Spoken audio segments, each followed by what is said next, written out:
इनका साली के देखो कर लो नवंबर महीनों में। हाँ जी हॉस्टल से आई रही मुस्मातो देवी नाम हो।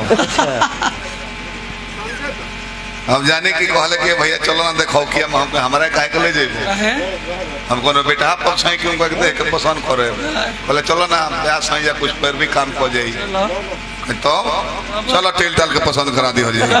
टेल टाल 1.5 क्विंटल का दुल्हा रहल है। हाँ आ दुल्हन जाने की पातर लकलक हॉस्टल से अगली दुनियादारी जानत ना रही। दुल्हा से बुझाइल की दुल्हन पसंद पड़ी। ओके ओके एक और मौगी पूछली बबनी दूल्हा पसंद बाड़े तो थर थर कांपत सब ठीक बावे बाकी दूल्हा के उम्र ठीक बा बाकी हथना के मोट बड़े 1.5 क्विंटल के देखिए के डर लगता तो अजीत रामायणी भाषा में समझाते चुप चुप सुकुमारी डराइल बड़ू झूठो के टीवी चाहे 36 इंच के होके चाहे 56 इंच के होके चाहे 150 इंच के होके पागल रिमोटवा 6 इंच के न होला।